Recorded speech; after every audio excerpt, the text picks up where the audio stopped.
오늘의 시냇가에 심은 나무 말씀입니다.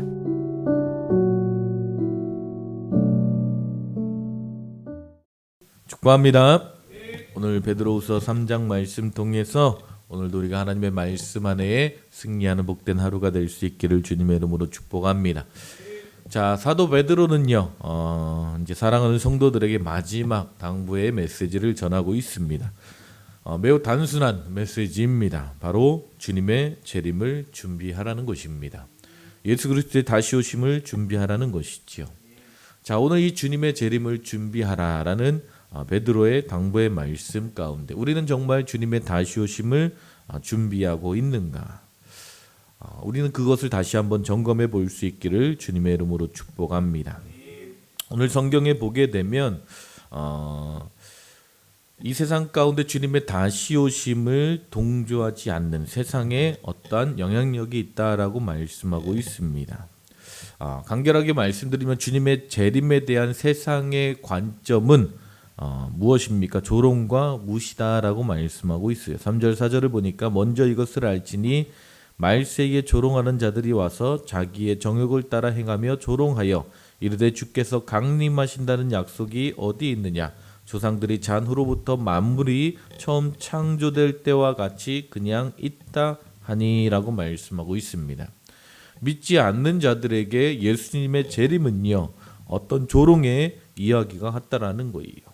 세상 사람들은 성경에서 말씀하고 있는 창조와 노아의 홍수처럼 전 인류에게 임할 하나님의 심판을 조롱하고 있다라고 말씀하고 있습니다. 5절에 보면 이는 하늘이 옛적부터 있는 것과 땅이 물에서 나와 물로 성립된 것도 하나님의 말씀으로 된 것을 그들이 일부러 잊으려 함이로다라고 말씀하고 있습니다.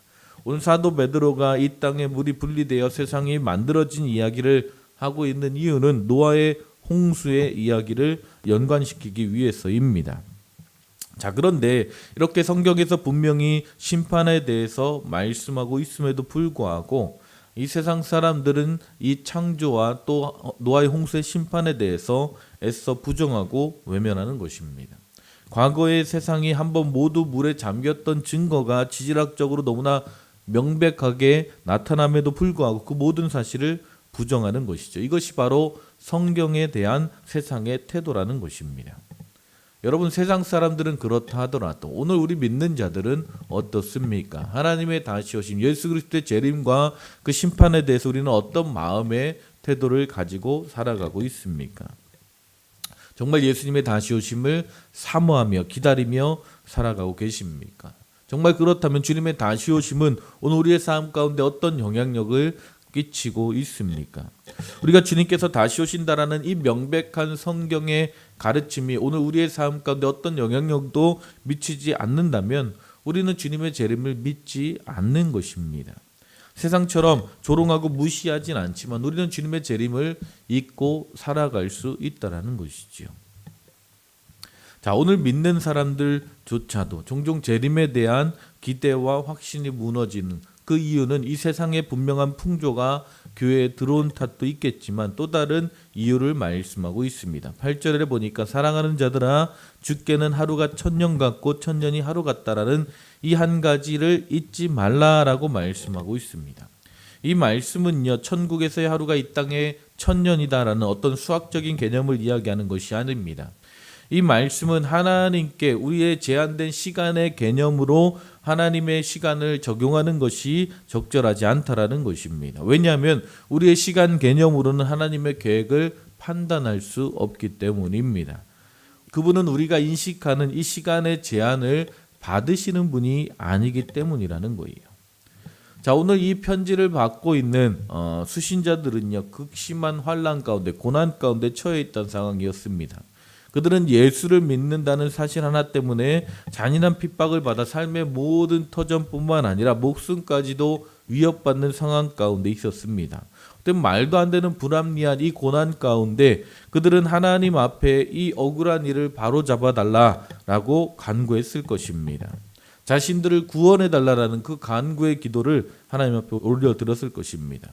그러나 그들의 간절한 기다림과 기도에도 불구하고 하나님은 다시 오셔서 이 땅을 심판하지 않으셨습니다. 아직 오시지 않은 것이죠. 그리고 세상은 그렇게 기도하는 성도들을 조롱하고 있는 것입니다. 그들은 주님의 재림을 조롱하고 주님의 심판을 무시합니다. 그럼 그때 성도들의 마음 가운데 어떤 생각이 들겠습니까? 의문이 생기지 않겠습니까? 이것을 한 사도 베드로가 하나님에 대한 아주 중요한 신학적인 지식을 개념을 우리에게 말씀해주고 있는 것입니다. 그 진리는 바로 하나님은 우리의 시간에 제한받는 분이 아니라는 사실입니다. 아멘. 우리가 이 땅 가운데 살면서 주님의 다시 오심에 대한 많은 혼란과 혼돈에 빠지는 이유는요, 이 진리를 오해하고 있기 때문이라는 거예요. 하나님의 시간표를 자신의 시간표에 끼워 맞추려고 하는 것입니다. 오늘 베드로는요, 주님의 재림이 늦어지는 이유에 대해서 분명히 말씀하고 있습니다. 9절에 보니까 주의 약속은 어떤 이들이 더디다고 생각하는 것 같이 더딘 것이 아니라 오직 주께서는 너희를 대하여 오래 참으사 아무도 멸망하지 아니하고 다 회개하기에 이르기를 원하시느니라. 아멘. 주님께서 다시 오심을 늦추시는 이유는 가능한 많은 사람에게 구원의 기회를 주시기 위함이다라는 것입니다. 아멘. 그래서 하나님은요, 더딘 분이 아니라 인내하시는 분이십니다. 아멘.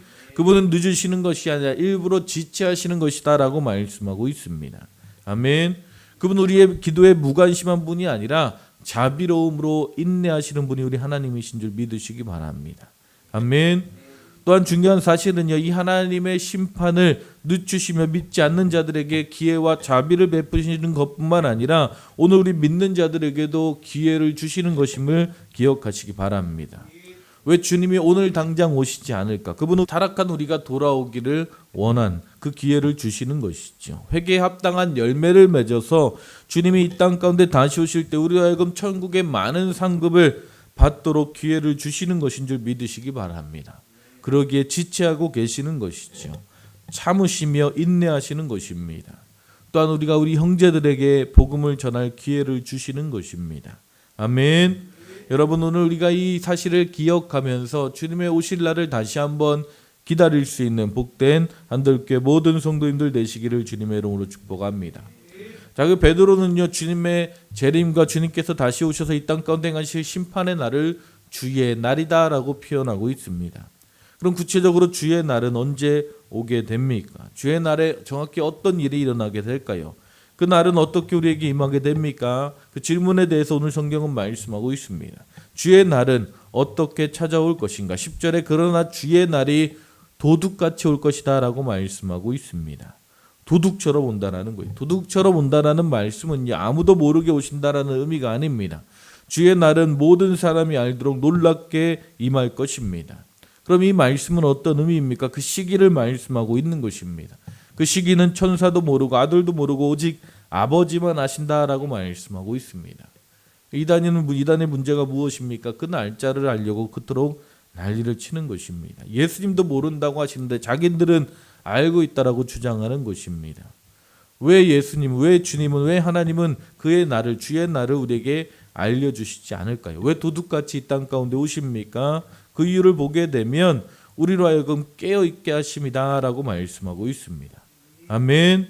이러므로 너희도 준비하고 있으라. 생각하지 않은 때에 인자가 올 것이다라고 말씀하고 있습니다. 그럼 그의 날에, 그 주의 날에는 어떤 일이 일어나게 됩니까? 10절에 보니까 그날에 하늘에 큰 소리가 떠나가고 물질이 뜨거운 불에 풀어지고 땅과 그 중에 있는 모든 일이 드러나리로다. 12절에 그날에 하늘이 불에 타서 풀어지고 물질이 뜨거운 불에 녹아질 것이다 라고 말씀하고 있습니다. 아멘. 참담한 환경이 있죠. 자, 그렇다면 우리가 이 주님의 날, 주님께서 오실 것이다라는 그 분명한 진리를 우리가 알고 있다면 우리는 어떤 마음의 태도를 가지고 어떤 삶의 태도를 가지고 살아가야 될까? 어떻게 보면 이 결론이 오늘 베드로가 우리에게 주고 있는 메시지의 핵심입니다. 11절을 보니까 이 모든 것이 이렇게 풀어지니 너희가 어떠한 사람이 되어야 마땅하냐라고 이야기하는 것이죠. 그리고 14절에 보면 그러므로 사랑하는 자들아 너희가 이것을 바라보나니 주 앞에서 점도 없고 흠도 없이 평강 가운데 나타나기를 힘쓰라라고 말씀하고 있습니다. 주님의 다시 오심을 기다리는 성도는요, 그들의 삶을 준비하라는 것입니다. 점도 없소 흠도 없이 아멘 정결한 삶을 살아가야 된다는 거예요. 여러분 우리는 구원받았지만 날마다 죄 가운데 실수하고 넘어지며 살아갑니다. 사도 요한은요 만일 우리가 죄 없다고 하면 스스로 속이는 것이고 진리가 우리 안에 있지 않는 것이다 라고 말씀하고 있어요. 그러나 훗날 우리가 주님께서 다시 오심을 분명히 기억한다면 주님 앞에 섰을 때 흠도 점도 없도록 날마다 힘쓰고 애써야 될 줄 믿으시기 바랍니다. 아멘. 우리가 단순히 머리로만 주님의 다시 오심을 기다리는 것이 아니라 우리가 주님의 다시 오심을 믿는다면 우리의 삶을 정결하게 세워 나가야 되는 것입니다. 아멘. 주님이 내일 당장 오신다면 오늘 우리가 어떻게 함부로 살아갈 수 있겠습니까? 우리의 삶을 정결하게 세워갈 수 있기를 주님의 이름으로 축복합니다. 또한 주님의 다시 오심을 사모하시기를 주님의 이름으로 축복합니다. 자, 12절에 보니까 하나님의 날이 임하기를 바라보고 간절히 사모하라 라고 말씀하고 있습니다. 아멘. 여러분 주님의 다시 오심을 간절히 사모할 수 있는 한들교회 모든 성도님들 되시기를 주님의 이름으로 축복합니다. 그럼 우리가 주님의 다시 오심을 어떻게 사모하고 있는지 어떻게 할 수 있습니까? 가장 확실하고 좋은 방법은요, 우리의 자원인 시간과 물질을 어디에 쓰고 있는지 검토하는 것입니다. 주님께서 다시 오실 그때에 우리가 영원한 것, 그때 주실 그 영원한 상급과 영원한 나라를 위해 우리가 우리의 삶의 시간과 재정을 투자하고 있느냐는 거예요. 아니면 주님께서 다시 오실 때에 불로 시험하실 때 다 타버릴 것과 우리의 시간과 물질을 투자하고 있지는 않습니까? 오늘부터 주님의 다시 오심을 우리가 사모하며 나아간다면 주님의 다시 오심을 준비하며 살아갈 수 있기를 주님의 이름으로 축복합니다. 사모하시기를 주님의 이름으로 축복합니다. 또한 정말 중요한 거, 우리가 정말 주님의 다시 오심을 기다린다면 지체하지 말고 복음을 전해야 할 줄 믿습니다. 아멘. 내일 만약 주님이 다시 오신다고 가정했을 때 천국에서 보지 못할 사람은 누구입니까? 우리 주변의 사람들을 먼저 생각해 볼 수 있기를 주님의 이름으로 축복합니다. 특별히 여러분이 사랑하는 자들 가운데 주님이 만약에 다시 오신다면 그 심판대 앞에서 땅을 치며 통곡할 자들이 있다면 우리는 그들을 향해 바로 달려가서 복음을 전해야 될 줄 믿습니다. 아멘. 주님은 반드시 다시 오십니다. 그것이 성경의 진리입니다. 18절에 오직 우리 주 곧 구주 예수 그리스도의 은혜와 그를 아는 지식에서 자라가라. 영광이 이제와 영원한 그날까지 그에게 있을지어다. 아멘. 우리가 그리스도의 은혜와 그를 아는 지식까지 자라갈 때에 우리가 그리스도를 닮아가는 성숙한 그리스도인의 삶을 살아갈 때에 우리가 주님의 재림의 날, 주님의 다시 오실 날 주님 앞에 칭찬받는 복된 교회와 성도들 될 줄 믿습니다. 아멘.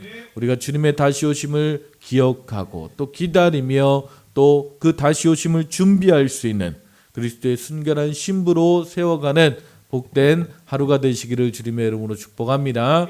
아멘. 오늘 하루 그렇게 승리하시는 한들교회 모든 성도님들 되시기를 주님의 이름으로 축복합니다. 기도하시겠습니다. 하나님 감사합니다. 오늘도 우리가 주님의 말씀 앞에 나아갑니다. 주님께서 약속하시고 말씀하신 주님의 다시 오심을 우리가 다시 한번 기억하며 기다리며 또 준비하는 복된 한들교회 모든 성도들 되게 하여 주시옵소서.